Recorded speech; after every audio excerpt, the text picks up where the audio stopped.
seguir o mesmo roteiro da palestra anterior. Portanto, vamos focar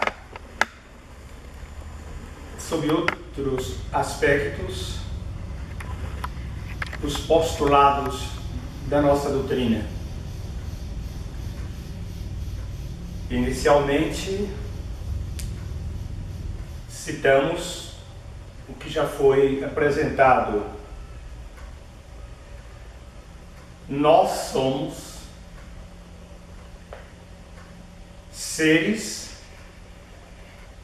inteligentes, ou seja, racionais. Tenhamos certo cuidado, porque há uma ligeira diferença entre racionalidade e inteligência. Então vamos preferir afirmar que o ser humano, de modo geral, é um ser racional, que deve desenvolver a sua inteligência. Inteligência, portanto, é uma luz que brota da racionalidade, desenvolvendo essa luz chamada inteligência, que também pode ser chamada de discernimento. Nós passamos a fazer a seguinte opção em nossa vida diária. Passamos a preferir o bem sob todos os aspectos. O mal nunca compensa. O bem, sim, porque o bem promana de Deus, é expressão do amor divino, embora a dor também seja uma manifestação do mesmo amor divino, considerando que a dor existe exatamente para eliminar a dor. Temos duas opções: ou nos libertamos das sombras da ignorância, do sofrimento, da obsessão, através da dor, das experiências dolorosas, ou usando verdadeiramente a inteligência, vamos preferir o bem, isto é, a prática e a vivência do bem sob todos os aspectos possíveis. Você, eu, qualquer um de nós, habitantes deste planeta, quer estejamos neste plano físico ou no plano espiritual, temos duas características fundamentais.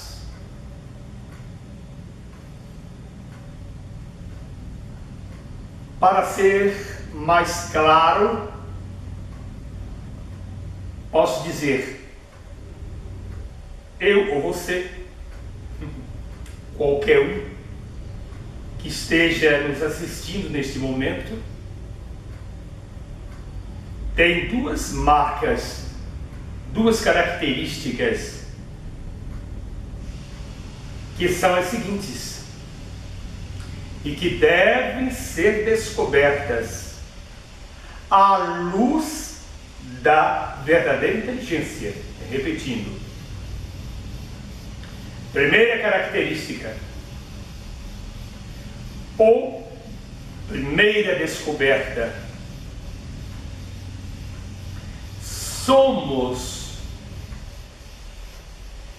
imortais. Isto é, nós não desaparecemos absolutamente com a morte do nosso corpo físico. Nós somos eternos. Segunda característica ou qualidade: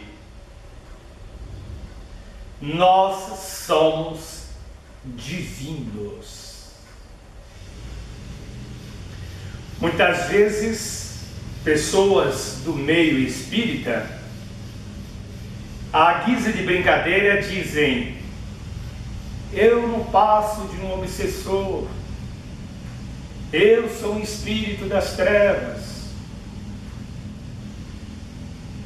Negativo. Temos que desenvolver um pensamento sempre positivo, respeitando sobretudo as nossas origens divinas. Deus não criou nenhum ser para viver nas trevas. As trevas da ignorância ou do mal é a opção nossa. Mas se você é uma pessoa verdadeiramente lúcida, vai procurar sempre viver na trilha do bem, porque é assim que você estará marchando na direção da grande luz do universo, a luz espiritual que brilha no centro do universo, luz que promana de Deus. É o retorno do filho pródigo. Todos nós, enquanto habitantes deste ou de outros planetas, todos nós que ainda vivemos subordinados a tantas contingências, a tantos dissabores, todos nós que ainda dependemos do mecanismo das vidas sucessivas, precisamos despertar a consciência para que esse ciclo ou esses ciclos, ida e vinda, não perdurem por tanto tempo. Infelizmente, muitos de nós estão ou estamos reencarnando nesse mesmo planeta há milhares de anos, sem manifestar qualquer luz, ou seja, a luz da bondade, da paciência, a luz do amor, da tolerância, a luz da alegria, a luz da descontração, a luz da fé. São luzes ou manifestações daquela luz que existe originariamente em cada um de nós e que promana de Deus. Nós somos herdeiros do grande Pai. Será que essa palavra está correta? Herdeiros? Talvez não. Porque nós nascemos num processo de emanação. É como se Deus, antropomorficamente falando, que não é muito correto, é como se Deus abrisse o seu coração num grande sorriso, e daquele coração todos nós nascemos, bilhões, trilhões de centelhas. Então a luz que existe em você, em mim, ela é a luz que revela e que define as nossas origens. Somos realmente filhos de Deus. Assim como um pássaro é filho de um pássaro, o cachorro é filho de um cachorro, ou de um casal de cachorros, assim como qualquer animal tem uma origem assim, do ponto de vista sexual e também sentimental. O que dizer dos filhos de Deus, dos seres racionais que habitam o universo? Então nós somos filhos autênticos de Deus. Duas características que citamos e estamos tentando esmiuçar. Somos imortais ou eternos e somos divinos. Somos divinos.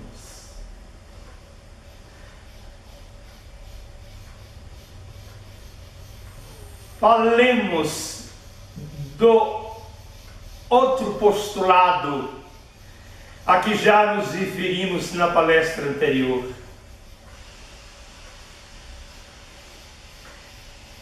Perispírito.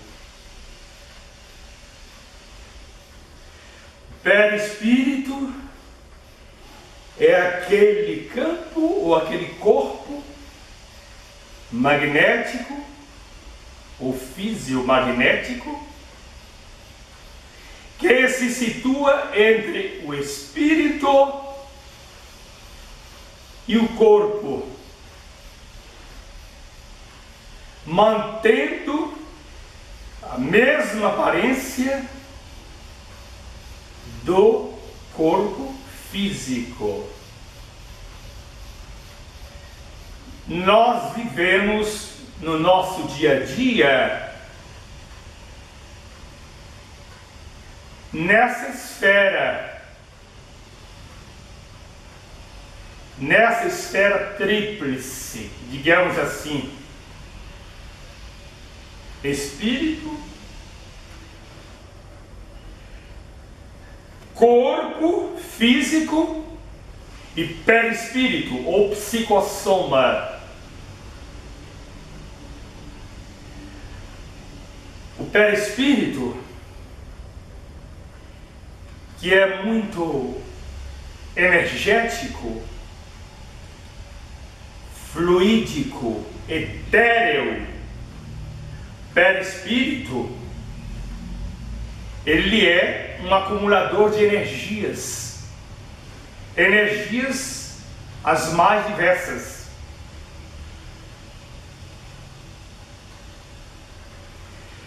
Na aplicação de um passe,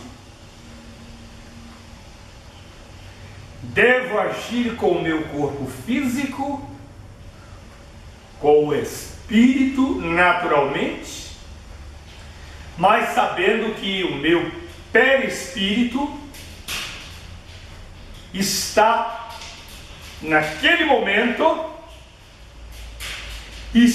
exteriorizando o seu conteúdo magnético ou energético.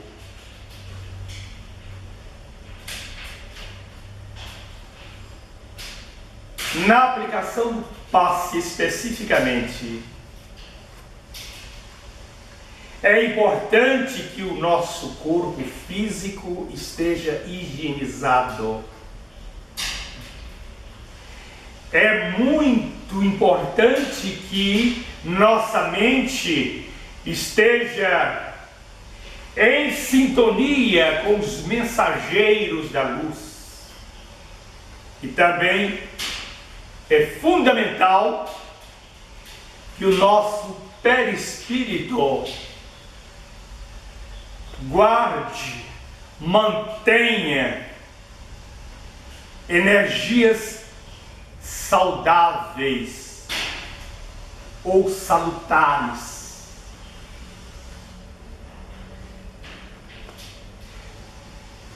Tivemos uma experiência interessante há pouco tempo. Fiz uma visita a determinada família, eu e mais 3 irmãos de ideal. Éramos 4. Ficamos esperando na sala de visitas o momento do encontro com aquela família, porque aquela casa, aqueles corações estavam precisando de uma prece, de uma palavra amiga, de um passe. Vejam bem o que ocorreu. Eles, os membros da casa, nos deixaram naquela sala de visitas durante um tempo, porque alguém foi tomar banho, outro foi a um determinado compromisso e nos pediram esperar um tempo. Ótimo. Ficamos ali nós 4, já cultivando um certo silêncio. Naquele momento, uma médium que estava conosco disse: eu estou sentindo a presença de um espírito. E pela sensação que eu tenho, é um espírito bom. Eu disse: ótimo, graças a Deus. Nesse momento, eu relaxei um pouco mais. Fiz exatamente isso com as mãos. Estávamos sentados. E continuamos em prece. Prece silenciosa. Ato contínuo. Eu senti a aproximação de um ser que eu não vi, mas senti,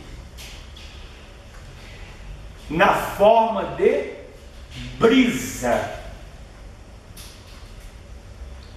A brisa suave, agradabilíssima, refrescante, foi se aproximando, e eu, com a consciência espírita e mediúnica que tenho, logo entendi: vamos receber aqui um passe invisível. Foi exatamente o que aconteceu. Eu tive ainda a oportunidade de dizer baixinho aos companheiros: estamos aqui agora recebendo uma visita muito amiga, muito querida. Continuemos em silêncio e em prece. Aquela brisa se tornou mais intensa. sensação agradabilíssima, como se todas as células do meu corpo estivessem sendo banhadas por uma energia muito especial. A energia que promanava daquele espírito superior, daquele terapeuta divino. Essa mesma sensação os demais companheiros tiveram. Passados alguns minutos, a família chegou, sentamos-nos em torno de uma mesa e fizemos ali um culto de evangelho no clima da mais pura simplicidade. Leitura, prece, pequenos comentários e depois um passe.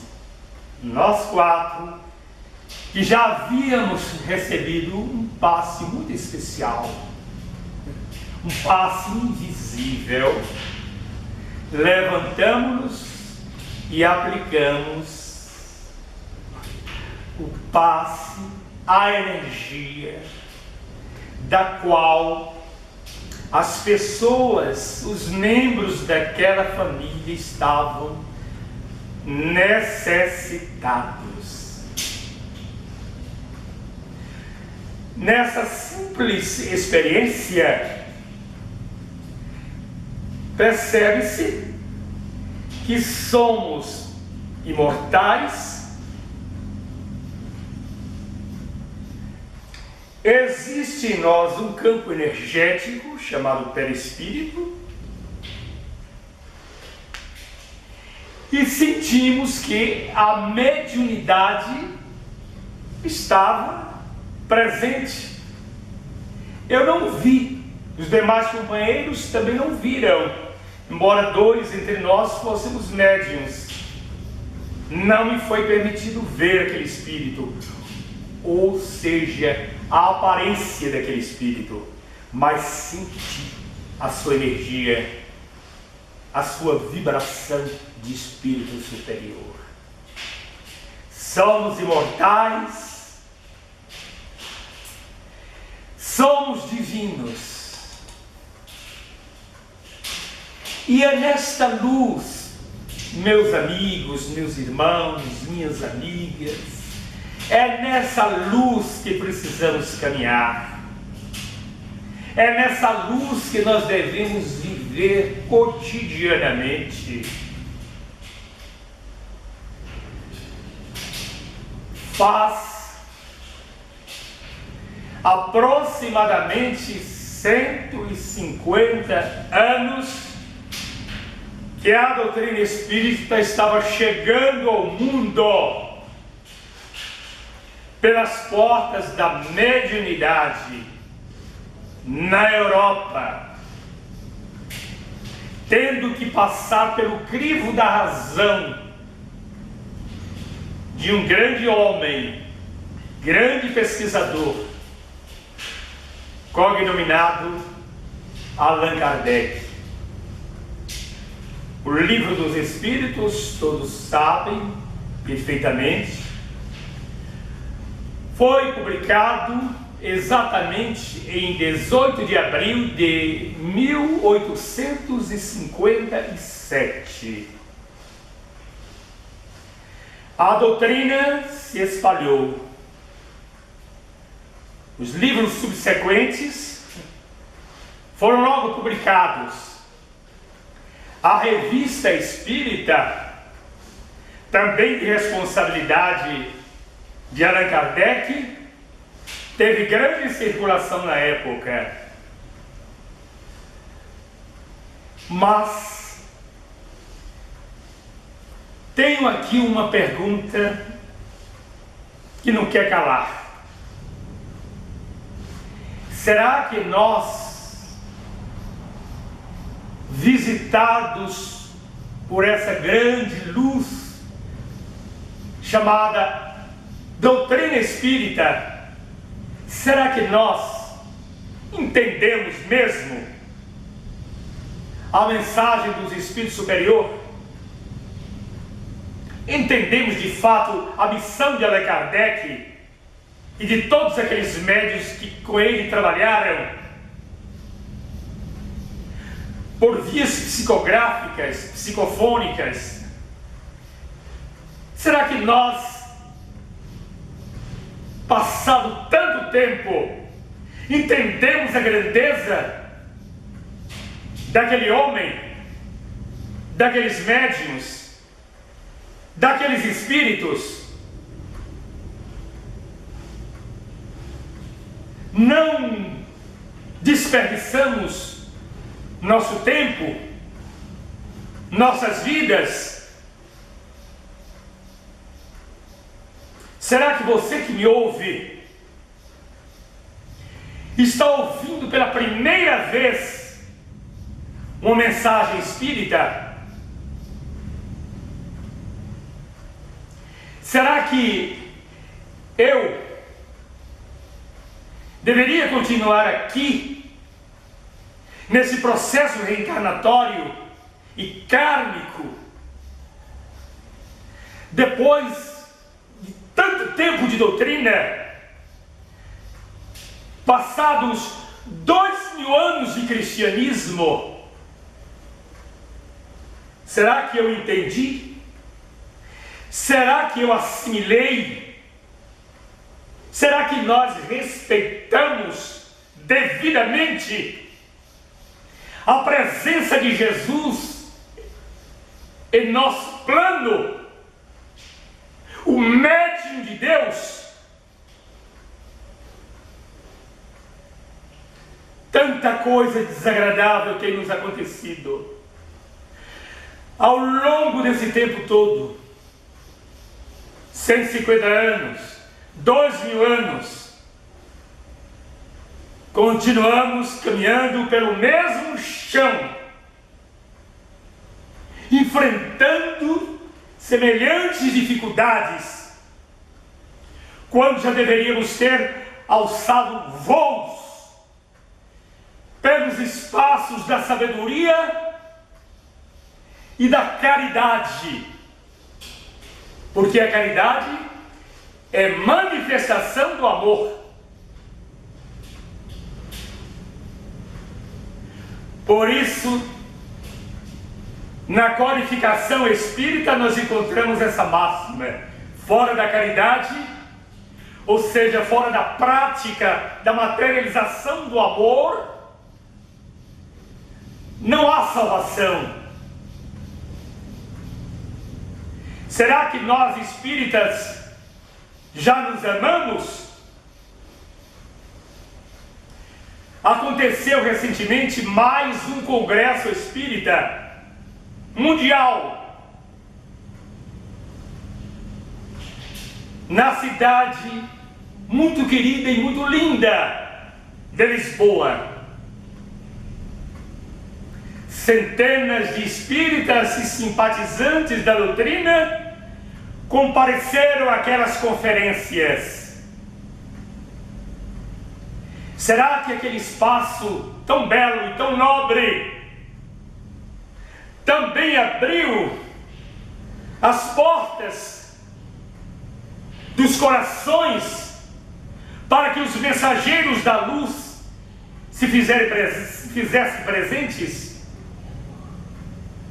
Será que os organizadores daquele congresso tiveram devidamente o cuidado de convidar Jesus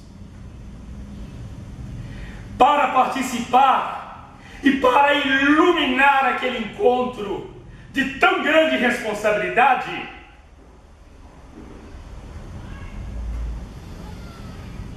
Mais um congresso,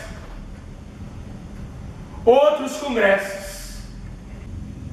Será que oferecemos realmente ambiência para que os nossos protetores espirituais ali estivessem, abençoando cada um de nós, cada um dos chamados congressistas, no momento de tanta dor, no momento de tantas lágrimas, tantos desequilíbrios, a nível nacional e mundial, podemos afirmar seguramente que o nosso mundo está doente. O Brasil está doente. Nossa política caiu num desequilíbrio sem precedente na história. Como é que está a situação dos nossos irmãos no Oriente Médio, na África? A terra de Allan Kardec, a França, está em paz ou está vivendo debaixo de medo? Medo do mal, medo do terrorismo. Estive na França pela primeira vez há 40 anos atrás. Faz exatamente 40 anos. Tive grande dificuldade de encontrar um centro espírita em Paris. Mais tarde encontrei nos arredores de Paris, em Orly, Casa da Redenção, abençoado núcleo de paz, de fraternidade e de amor. Mas em Paris, na cidade luz, não vi e não senti a luz que os espíritos superiores trouxeram há quase 150 anos. Conversando com um francês, naquela ocasião, depois de uma certa decepção diante do vazio que encontrei, vazio de espiritualidade, principalmente naquela cidade belíssima, conversando com um professor francês, perguntei: Louis, como você explica o seguinte: nós no Brasil temos cerca de 5 milhões de seguidores da doutrina espírita. Aqui em Paris, eu não vejo um centro sequer, um núcleo espírita. Se existe, deve ser nos subterrâneos, nos subsolos, em alguma sala alugada, sei lá como. Não vejo centros, instituições espíritas em Paris. A França toda é assim? Ele disse: a resposta que eu posso lhe dar é a seguinte, Ariston: o espiritismo cresceu tanto no Brasil porque vocês são um povo subdesenvolvido. Que tal a resposta? Eu lhe respondi naquele momento: prefiro viver nesse subdesenvolvimento do que no meio de tantas artes, tanta filosofia, tanto monumento e tanto vazio espiritual. Aqui ninguém fala de Jesus. Allan Kardec é um ilustre desconhecido, até mesmo nas escolas, nas universidades. O que é que se passa? Foi difícil aquele diálogo, mas eu trago a mesma pergunta para este momento. Passados 40 anos, como é que está o movimento espírita na França de Allan Kardec? Como é que está o movimento espírita na Espanha? Como é que está o movimento espírita no Reino Unido? Estou falando de espiritismo mesmo. A fonte é única, a codificação espírita. Enfim, como anda o movimento espírita na velha Europa? Uma vez alguém conversando sobre assunto semelhante com o grande médium intuitivo Pietro Baldi, ele teve uma resposta magnífica. Ele disse: por esse motivo eu vim para o Brasil. Ele era italiano e completou dizendo: a Europa até hoje só sabe pensar. O Brasil, apesar de tudo, já aprendeu a amar. Claro que isso tem um sentido relativo e natural, mas diríamos: o Brasil é coração, ainda simbolicamente falando, o Brasil é coração, apesar de tudo que vem acontecendo, principalmente nesse momento apocalíptico. O Brasil é uma fonte de sentimentos, de alegrias, de paz. A Europa continua sendo cérebro, razão, filosofia. Estou me lembrando que Victor Hugo, ou Victor Hugo, na pronúncia francesa, disse uma coisa muito interessante, em pouquíssimas palavras: o cérebro procura, mas somente o coração encontra.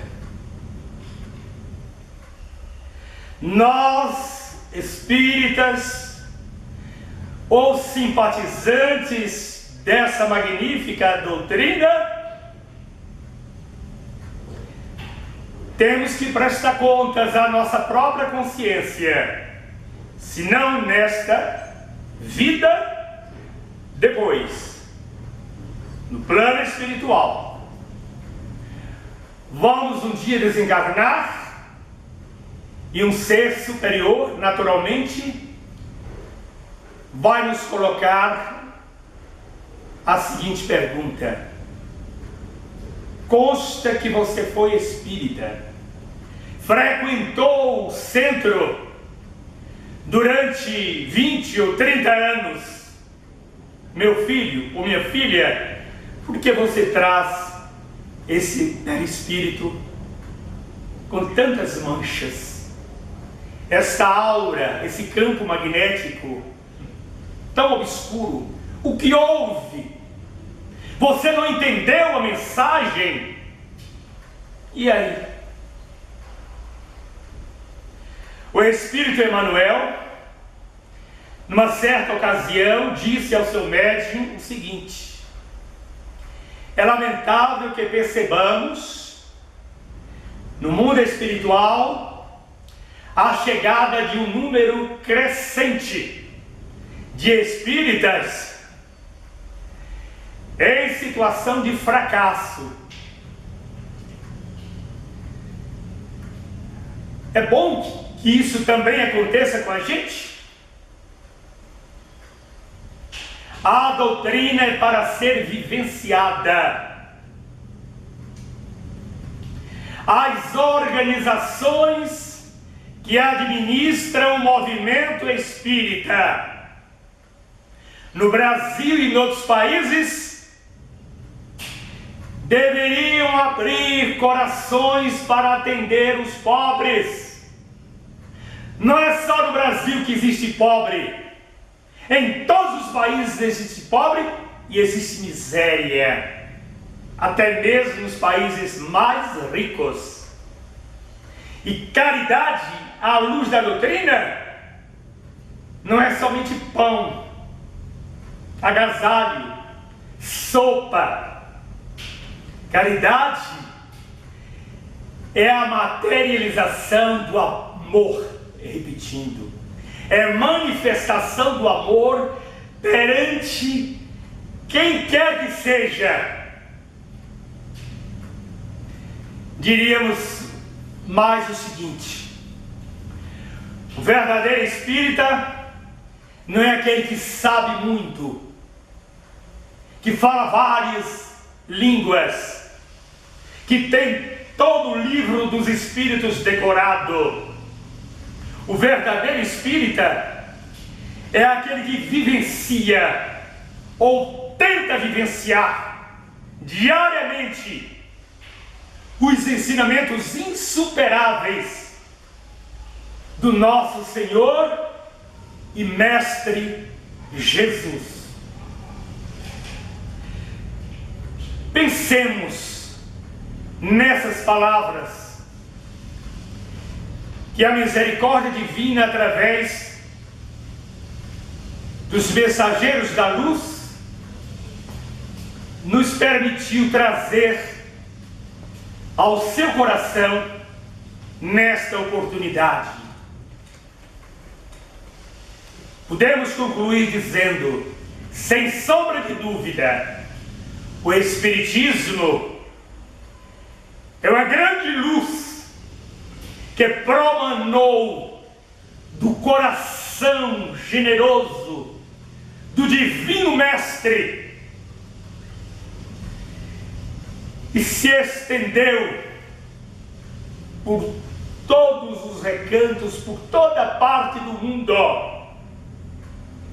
Muitos viram essa luz, muitos leram as mensagens, outros não tiveram oportunidade, mas a sensibilidade mediúnica, de uma forma ou de outra, não é apanágio dos espíritas, é condição humana. Como diria Kardec, todos os seres humanos, de uma forma ou de outra, somos médiuns. Vamos refletir sobre tudo isso que acabamos de dizer. Pensemos na grandeza dessa doutrina, que possui uma vastíssima literatura em várias línguas, e que a partir desse momento nós abramos um pouco mais nosso entendimento e, em especial, nossos corações,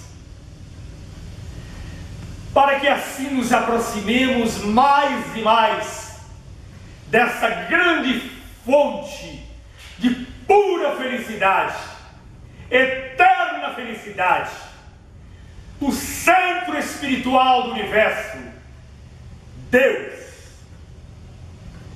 Paz para todos.